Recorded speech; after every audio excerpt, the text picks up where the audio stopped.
इस कार्यक्रम के पुण्यार्जक हैं श्री केवल Chand Jain, Rajesh Jain, advocate Nirmal Kumar Jain, civil engineer परख जैन, वास्तुविद एवं समस्त मिठिया परिवार, कटरा बाजार, ललितपुर। दया भावना फाउंडेशन, जिसके नाम में ही छिपा है दया का स्वरूप, जिसके अंतर्गत आचार्य श्री विद्यासागर जी महामुनिराज के मंगल आशीर्वाद एवं मुनिश्री 108 अविचल सागर जी महाराज की पावन प्रेरणा से संचालित हो रहा है भारत का सर्वश्रेष्ठ आचार्य विद्यासागर गौ उपचार अस्पताल एवं भगवान श्री राम पक्षी उपचार अस्पताल।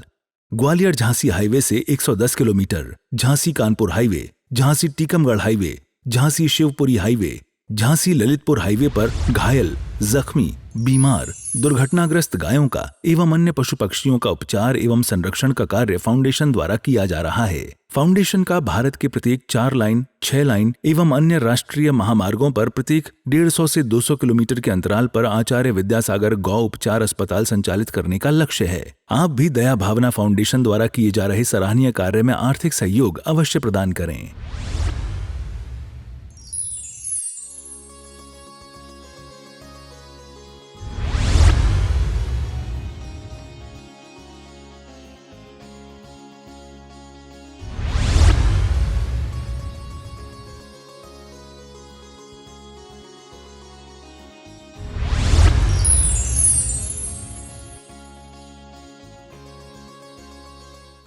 तो निर्णय ही जब अच्छे नहीं लेते हम, तो काम और कर्म कैसे हमारे अच्छे होंगे। कुछ भी आसपास आपके होता है, होने दो, आपके निर्णय अच्छे होना चाहिए। हम हमेशा जहां भी जाते हैं, चातुर्मास करते हैं, गमन करते हैं, विहार करते हैं, सब जगह हमारे पुण्य पाप के हिसाब से सम्मान मिलता है, अपमान मिलता है, अनादर मिलता है, अवहेलना मिलती है, निंदा मिलती है, गालियां मिलती है, रोटी मिलती है, नहीं मिलती। ये हमारे कर्म की वजह से होता है। उसमें श्रावक दोषी नहीं होता कभी। जैसे हमने कर्म किए होंगे वैसे लोगों का सब संचालन होता है। कुछ नहीं है संसार में, लोगों को कोई दोष नहीं देना चाहिए। मैं अपने निर्णय हमेशा अच्छे लेता हूं और मेरा निर्णय यह है कि मेरा कर्म का ही फल है जो मुझे आसपास के लोगों के द्वारा अपमान, अनादर, अविनय, निंदा, नालस्ती, घृणा, नफरत जो भी मिल रहा है, ये मेरा कर्म का, ये मैंने निर्णय लिया और मुझे इसमें शांति है। अगर मैंने यह निर्णय नहीं लिया होता, 24 घंटे में अक्षय को कोसता, आकाश को कोसता, ये प्रबंधकों को उठा उठा करके पटक पटक करके कोसता रहता, तुम ऐसे, तुम्हारे कर्म ऐसे, तुम ऐसे, तुम ऐसे। नहीं होता ये सब चीजें सिस्टम जिनेंद्र भगवान के शासन में। इसलिए ध्यान रखना, आप लोग अपनी निजी निर्णय बहुत शानदार लीजिए। आपके साथ जितने भी बुरा बर्ताव करने वाले लोग आपके जीवन में हैं, वो रहने दो। उन्हीं की वजह से आपको एक अच्छा निर्णय लेने का मौका मिलेगा और उन्हीं की वजह से आपको देवगति और देवताओं की कृपा प्राप्त होगी। आज माता सीता को कौन पूजता? राम भगवान की बुद्धि में नहीं आता आग में जला करके भस्म करना है, इसको अग्नि परीक्षा लेना है। तो भाई राम ने तो अपना निर्णय ले लिया अग्नि परीक्षा करने का, तो सीता ने भी अपना निर्णय ले लिया कि ठीक है बबुआ, तुम अपने निर्णय पे कायम हो तो हम भी अपने निर्णय पे काम है, दे दो, अग्नि जला दो, कुंड लगा दो मेरे सामने। और माता सीता ने वहां निर्णय ले लिया कि अगर मैंने अपने जीवन में शील को सुरक्षित रखने का निर्णय कभी लिया और लेकर के उसको सुरक्षित रखा है, तो इस अग्नि से क्या डरना। पूजा का निर्णय, जाप का निर्णय, स्तोत्र का निर्णय, वंदना करने का निर्णय, सम्यशिखर जी का निर्णय तुमने ले लिया। उल्लू बनाते हो दुनिया को तुम। महाराज जी हमारे सम्यशिखर जी की वंदना बहुत अच्छी हो जाए, हाँ तो क्या हो जाएगा उससे? घटिया निर्णय लेकर के जीवन जीने वालों को दुनिया में कोई लाभ नहीं मिलता, और जिसने सर्वोत्कृष्ट निर्णय लेने लिया उसको ब्रह्मांड में कुछ भी मिलता है। निर्णय पर अड़िग रहो। कई लोग कहते हैं मुनि महाराज की साधना, तपस्या, ये सब चीजें ना मेरे जीवन में, मेरे 20 साल के अनुभव में 2-2, 3-3 हजार मैंने अतिशय देख ली, 2000 से भी ज्यादा अतिशय देखे होंगे। और आज इस उम्र में, इस पड़ाव पर आकर के मैं उम्र के 13-14 साल की उम्र में आपको अनुभव के साथ बोलता हूं, मैंने ना कभी मंत्र में मन लगाने की कोशिश की, ना भगवान में ध्यान लगाने की कोशिश की, ना मुझे कोई बाकी की चीजों में ये एकाग्रता, लीन कुछ आया ही नहीं, दिमाग में नहीं आया। मुझे नहीं लगता मैंने कभी 20 साल में भगवान का ध्यान भी कभी किया हो। मैं आंख बंद करके बैठा और भगवान की प्रतिमा को याद करने की कोशिश कर रहा हूं, मुझे नहीं, जरूरत ही नहीं पड़ी कभी। हाँ, लेकिन मैं आपको यह कह सकता हूं, मेरे जीवन के निर्णय बहुत प्रचंड थे। मैं किसी भी स्थिति में विनय करूंगा, मैं किसी भी स्थिति में किसी भी संत का अपमान नहीं करूंगा। इस पूरे भारत में हो चाहे 3 करोड़ कोई भी मुनि महाराज मेरे सामने आ जाए, विनय मिलेगी, दया मिलेगी, करुणा मिलेगी, सम्मान मिलेगा, बहुमान मिलेगा, प्रशंसा मिलेगी। आप अपने निर्णय लो ना। मैं मेरे निर्णय ले चुका हूं, ठीक है शादी नहीं की, शादी नहीं करने से तो थोड़ी कोई मोक्ष मिलता है। निर्णय शादी नहीं करने के बाद भी निर्णय लेना जरूरी है कि ठीक है तुमने विवाह नहीं किया अविचल सागर, ठीक है तुमने संन्यास लिया अविचल सागर, लेकिन फिर भी यह निर्णय लो कि तुम्हारे सामने जब भी कोई बालक बालिका युवा युवती कन्या रूपवान कांतिवान तेजवान हष्ट पुष्ट शरीर मादक मनोहारिता शरीर आ जाए, वो हर स्त्री तुम्हारे लिए मां है बहन है, ये निर्णय लेके तो देख लो। देवता आकर के ऐसे पीछे खड़े रहते हैं लाइन लगा करके। जीवन के निर्णय शानदार होना चाहिए, क्षमा करने का निर्णय, दया करने का निर्णय, विनय करने का निर्णय, मधुर वचन बोलने का निर्णय, धैर्य दुख सहन करने का निर्णय, अपने कर्म को खुद भोगने का निर्णय, अपने भाग्य को खुद स्वीकार करना, यही मेरा भाग्य समझ करके उसी घर उसी परिवार में बिना शिकायत के रहना। व्यक्ति तो एक दुराचार व्यभिचार सब कर लेता है और फिर अपने दूसरों को जाकर के बता देता है कि मेरा पति ऐसा था, मेरी पत्नी ऐसी थी, मेरे घर में ऐसी तकलीफें थी, इसलिए क्या करूं मैं, क्या करूं, मुझे कोई समझने वाला नहीं मिला, मुझे कोई प्रेम करने वाला नहीं मिला। आदमी को तो बस बहाना चाहिए होता है पाप करने का। जीवन के सारे अशोभनीय निर्णय तो तुमने ले लिए बुरे पति के कारण, तुम्हारे बुरा पति बुरा पत्नी के कारण तुम अच्छे निर्णय भी तो ले सकते थे। तुम्हारे घर की सास बुरी है तो तुमने गलत निर्णय तो ले लिया कि मैं इसको भी ठिकाने लगाऊंगी, इसके लिए भी बुरा सोचूंगी, इसको कोसूंगी, ये निर्णय भी तो तुमने लिया ना। तो बुरी सास है ये तुमने जान लिया, तो बुरा निर्णय लेने की क्या जरूरत थी तुम्हें। तुम वही बुरी सास के साथ, वही बुरे पति के साथ, वही जेठानी देवरानी के साथ तुम सही से निर्णय लेकर के उनके साथ अच्छा व्यवहार करोगे, इसका भी तो निर्णय ले सकते थे। तुम निर्णय ले सकते थे, तुम्हारे अंदर वो शक्ति थी। बुरे से बुरे व्यक्ति के साथ भी तुम बहुत प्रेम पूर्वक रहने का निर्णय ले सकते थे, लेकिन तुम बुरे व्यक्ति के साथ बहुत बुरा बर्ताव करते हुए जिंदगी गुजारने का निर्णय तो तुमने ले लिया, और वही निर्णय तुम्हारा आज पाप बन करके तुम्हारी घघरी भर रहा है।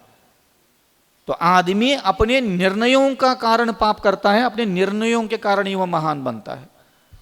तुम अपने निर्णय सुधारो, बाकी दुनिया पर हाल छोड़ दो। यह संसार ही ऐसा है, जैसा तुम आंखों से देख रहे हो, जैसा तुम दिमाग से महसूस कर रहे हो, जितना यह संसार तुझे सुख दे रहा है, दुख दे रहा है, मूर्ख लगता है, पाखंड लगता है, छली लगता है, बदमाश लगता है, पतित लगता है, और दुनिया भर के फरेब लगता है दुनिया तुझे, वह सब सही है। क्या कर लोगे तुम सच जान करके दुनिया का। दुनिया बहुत बुरी है, दुनिया बहुत अधर्मी है, दुनिया का सब देख लिया, पति का सब रंग देख लिए, ये ऐसी है वो ऐसी है। अरे भैया सब सही है। तेरी माँ जो मर गई मरघट में अर्धी घड़ी, वो भी यही चिल्ला चिल्ला करके मर गई, उसको भी यही पता चल गया था कि दुनिया बेकार है। उसकी माँ को भी यही पता चल गया था कि दुनिया बेकार है। अरे बेकार है ये भगवान खुद बोल रहे, तुमने क्या जान लिया। तो भगवान पहले ही बोलते हुए अनित्य है, अशरण है, भोगने के योग्य नहीं है। ये संसारी सारे जीव 8 कर्म के अधीन होकर के नाना प्रकार के मूर्खतापूर्ण कर्म कर रहे, उसी को तो तुमने पति बनाया। 8 कर्म धारण करने वाले आत्मा को तो तुमने पति बनाया, पत्नी बनाया, पुत्र बनाया, मां बनाया, सास बनाया, ससुर बनाया। फिर 8 कर्म जिसके पास है वो क्या सिद्धों के जैसा और अरहंतों के जैसे हरकतें करेगा क्या। 8 कर्म धारण करने वाला आदमी और कैसी हरकत करेगा अगर वो जैसे करता है वैसा ना करे तो। तुम बताओ। इसलिए ध्यान रखना, दूसरों का स्वभाव, दूसरों की बुद्धि, दूसरों ने मेरे लिए क्या निर्णय लिया, इससे ज्यादा प्रभावित मत होना। ये आत्मा मेरी है, इसका मैं अकेला मालिक हूं। मैं अकेला ही मेहनत करके इंसान बनने का पुण्य कमाया, अकेला ही यह माँ के पेट में आया, मैंने ही यह पुण्य कमा करके पूरी आयु जिंदगी जीने का मैंने ही पुण्य कमाया पिछले जन्म में। मुझे कोई जीना जिला नहीं रहा, मुझे कोई मार नहीं रहा है। मैं आत्मा अनंत शाश्वत शुद्ध बुद्ध हूं और मेरे जीवन के निर्णय मैं स्वयं लूंगा। आप देख लीजिए, जितनी बराबरी में राम भगवान की पूजा होती है उतनी बराबरी में सीता माता की भी प्रशंसा होती है, क्योंकि सीता ने अपने जीवन के निर्णय अच्छे लिए और राम भगवान ने अपने जीवन के निर्णय सारे अच्छे लिए। स्त्री होकर के भी जीवन के निर्णय लिए। शबरी की क्यों पूजा होती है आज, शबरी की क्यों मान्यता होती है। कितनी माला फिरती थी राम भगवान की, कितनी पूजा करती थी, कितना अष्टद्रव्य चढ़ाती थी, कितनी बार अयोध्या गई थी वो, कितनी बार सौली के कपड़े पहनी, कितनी बार अगरबत्ती लगाई, कितनी बार दीपक लगाया।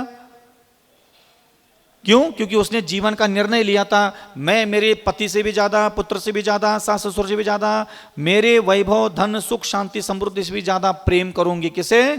राम भगवान। उसने प्रेम करने का निर्णय लिया था, अद्भुत प्रेम करूंगी मैं उसे। और मेरी पत्नी मेरे से भी ज्यादा राम भगवान को प्रेम करती है, ये उसके पति को पता था। ये 40 साल से 8-8 पूजा करने वाले व्यक्ति कोई उठ करके बोल दे, कोई इनका पति ला करके बोल दे कि महाराज ये 8 पूजा करती है, मेरे से भी ज्यादा भगवान से प्रेम करती है। तुम्हारे जीवन के निर्णय तुम्हें नहीं पता। तुमने मंदिर जाने का निर्णय लिया, तुम्हें लगा बहुत बड़ा काम कर लिया। तुमने पूजा का निर्णय लिया, तुमने जाप का निर्णय लिया। ये निर्णय लेना तुम्हारा कर्तव्य था, ये तुम्हारा कुलाचार था। इससे तुम श्रेष्ठ आत्मा नहीं बन सकते। तुम्हें निर्णय लेना था, ये चाहिए था मंदिर से बाहर, इन स्त्रियों की दुनिया में, पुरुषों की दुनिया में, इस गली मोहल्ले में, इस समाज में तुम्हारे निर्णय जितने श्रेष्ठ होंगे उतने ही तुम वंदनीय, पूजनीय, भजनीय, स्मरणीय, आराधनीय बनोगे और दूसरों के द्वारा ध्यान करके उनके कर्म का विनाश करने के लिए कारण बनोगे। आज राम भगवान को याद करके लोगों के पाप कटते और पुण्य आता है।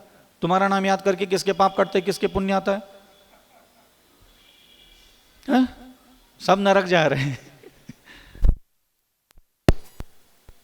इसलिए ध्यान रखना हमेशा कि पुण्य अलग है, पाप अलग है। दोष लग गया नहीं लग गया कोई लेना देना नहीं इसमें। आप मंदिर आते हो नहीं आते हो, पूजा करते हो नहीं करते हो, मुझे कोई लेना देना नहीं। तुम जहां हो, जिस जाति में हो, जिस कुल में हो, वहां निर्णय श्रेष्ठ लो। व्यक्ति अपने निर्णयों से श्रेष्ठ बनता है। हमारे जात का भगवान श्रेष्ठ है, हमारे जात के गुरु बहुत श्रेष्ठ है, हमारे जात के मंत्र बहुत श्रेष्ठ है, हमारे जात के चालीसा बहुत श्रेष्ठ है। यही तो लेकर के फुदक रहे हो 40 साल से। तुम अपनी श्रेष्ठता बताओ। श्रेष्ठ भगवान प्राप्त करके, श्रेष्ठ गुरु प्राप्त करके, श्रेष्ठ शास्त्रों का अध्ययन करके तुमने कौन सा श्रेष्ठ निर्णय लिया है, तुम बता सकते हो? आगाड़ी पिछाड़ी थोड़ा भगवान की मंदिर के आगे पीछे मंडरा दिया 2-4-6 घंटे, बस महाराज की नजर में ऊपर चढ़ गए, महाराज ने हाथ उठा कर आशीर्वाद, तर गई। तो मैं उतने में संतुष्ट नहीं होता, मुझे और चाहिए। आप सुंदर ही हो, आप शोभा देने वाले हो, आपके कर्म प्रशस्त है, लेकिन आपको थोड़ा सा और अच्छा आगे बढ़ाना देखना चाहते। इसलिए अब आपके द्वारा तो शुभ कर्म का निर्णय तो ले चुके हो, अशुभ कर्म आपके छूट चुके हैं। अब आपको क्या करना है, महान बनना है, और महान बनने के लिए चाहिए श्रेष्ठ निर्णय। आप कुछ बड़ा निर्णय लीजिए, बहुत बड़ा निर्णय। कई लोग तो ये बोलते महाराज हमें ना बहुत बड़ा दान देना है, मरे जाते बरसों बरसों तक, और दे दा करके दरिद्री होकर के घर बैठ जाते हैं। बौद्धिक निर्णय बना लीजिए, वैचारिक निर्णय बना लीजिए। बड़ी क्षमा करूंगा, बड़ी विनय करूंगा, बड़ी करुणा करूंगा, बड़ा धैर्य धारण करूंगा, बड़ा त्याग करूंगा, बड़ा ब्रह्मचर्य, बड़ी शील का पालन करूंगा, मैं मौन रहूंगा, मैं बिल्कुल दुखों को, पीड़ाओं को, विपत्तियों को पूरा सहन करूंगा। ये निर्णय कौन लेने हैं? ये निर्णय कौन लेगा भाई? नहीं, पार्श्वनाथ भगवान वादा बोल देते भैया, अरे भैया मैं ध्यान में बैठा हूं, पत्थर मत मारना, मेरा सामायिक नहीं हो रही है। तो ध्यान करने का निर्णय पार्श्वनाथ भगवान ने लिया, कोई ऐसा नहीं किया। और पार्श्वनाथ भगवान को यह भी निर्णय लेना जरूरी है कि जो मार रहा है, पीट रहा है, गाली दे रहा है, निंदा कर रहा है, उसके लिए भी अच्छा निर्णय लेना जरूरी है। आपका ये निर्णय हमेशा गलत होता है, इसीलिए ध्यान रखना। ध्यान में गहराई में, भक्ति में की गहराई में जाते नहीं है आप लोग। क्यों गए भगवान ध्यान में इतनी गहराई में कि उनको केवल ज्ञान हुआ? क्योंकि उन्होंने कमठ के लिए निर्णय सही लिया था। आदिनाथ भगवान ने निर्णय लिया था, 6 महीने तक भोजन नहीं लिया। कुछ तो अच्छा निर्णय लिया होगा कि हाँ ठीक है, कोई बात नहीं, आज नहीं मिला, आज भी नहीं मिला, कोई बात नहीं, मेरे कर्म का उदय होगा, कल भी मिले, कल नहीं। 180 दिन तक लगातार पूरे नगर भ्रमण कर रहे हैं। आपको क्या लगा, उन्होंने कुछ तो अच्छा निर्णय लिया होगा दिमाग से। हाँ, तुम्हें 1-2 घंटा खाना नहीं मिला, तुम्हारे निर्णय क्या होते हैं दिमाग में? ठिकाने लगाऊंगा, अकल नहीं है क्या, बुद्धि नहीं है क्या, समझ नहीं क्या, घर में बैठ के क्या करते रहते हो, क्या काम धंधा करते हो तुम लोग, हम लोग दुकान जाएगा, काम नहीं का नहीं। तुम्हारे निर्णय होते गाली देने के। जैसे ही तुम्हारे विपरीत कोई भी घर गृहस्थी में कोई कर लेता है, तुम्हारा सबसे पहला निर्णय होता है माँ बहन के गालियां देना, निंदा करना, आलोचना करना, ठिकाने लगाना, डांटना, डपटना। ये तुम्हारे सबसे पहले निर्णय होते हैं। तुम निर्णय लेना सीखो। हर समय अपना निर्णय सबसे सुंदर होना चाहिए। चाहे आपके अगल बगल में कोई भी घटना घटित हो, आपका मुनाफा हो तो भी निर्णय अच्छा होना चाहिए। मान लीजिए आपको कभी 10 लाख का मुनाफा हो गया, अब आपके निर्णय क्या है? बंगला खरीदेंगे, सोना खरीदेंगे, जूता खरीद लेंगे, हाँ ये खरीद लेंगे, ये अय्याशी कर लेंगे, उधर थोड़ा उड़ा लेंगे, ये आपके निर्णय हैं। मुनाफा तो हुआ ना पुण्य कर्म की वजह से, तो क्या भगवान की भक्ति करके आपको जो पुण्य आश्रय हुआ, जो मुनाफा हुआ, क्या आपने उस पैसे का निर्णय सही लिया कि नहीं अब 10 लाख का मुनाफा हो गया, इसमें से 20% जो है मेरा धर्म के लिए रहेगा।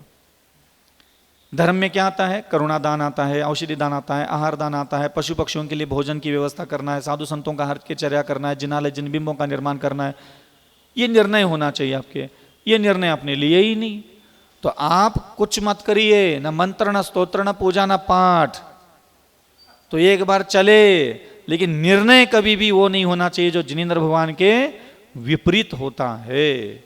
अपने आप आपको प्रभु की कृपा प्राप्त हो जाएगी, छोड़ना मत। मैं तो ऐसे ताना मारने के लिए बोलता हूं, नहीं तो महाराज जी कह रहे थे, हाँ ये चीजें जल्दी पकड़ लेते लोग, वो तो ताना मारने के लिए बोलते हैं हम लोग ऐसा, हाँ कि एक बार तुम रोटी नहीं खाओ चलेगा, लेकिन बेटा दवाई खानी पड़ेगी, ऐसा बोला जाता है। जब दवाई खा लेगा लाला तो रोटी तो अपने आप मांग लेगा, रोटी खाएगा तो बाद में ठीक होने के बाद। इसी प्रकार ध्यान रखना, मैं चाहता हूं कि आप अपने हर पल जो भी आपके सामने परिस्थिति उत्पन्न होगी, उस समय आप अपने निर्णयों की तरफ ध्यान दीजिए कि घटना चाहे कोई भी घटित हो, मेरा निर्णय हमेशा सही रहेगा। समझ में आ रहा है? किसी ने आपको आकर के किसी साधु की बुराई सुना दी, आपने क्या निर्णय ले लिया? आपको लगता है आपने सही निर्णय लिया? बस यही बेवजह बिना पाप किए आपने अपनी आत्मा में पाप का बंध बंधवा लिया। समझ में आ रहा है? निर्णय गलत लेते हैं, यही सबसे बड़ा हमारा अपराध है। आप कृपा करके, चाहे आपके आसपास कुछ भी हो, आप अपनी आत्मा का हित चाहते हो, तो कृपा करके निर्णय सही लेने के लिए थोड़ा सा समय लो। इस कार्यक्रम के पुण्यार्जक थे श्री केवल Chand Jain, Rajesh Jain, advocate Nirmal Kumar Jain, civil engineer परख जैन, वास्तुविद एवं समस्त मिठिया परिवार, कटरा बाजार, ललितपुर। क्या आप वास्तुशास्त्र के अनुसार अपने घर का काम कराना चाहते हैं?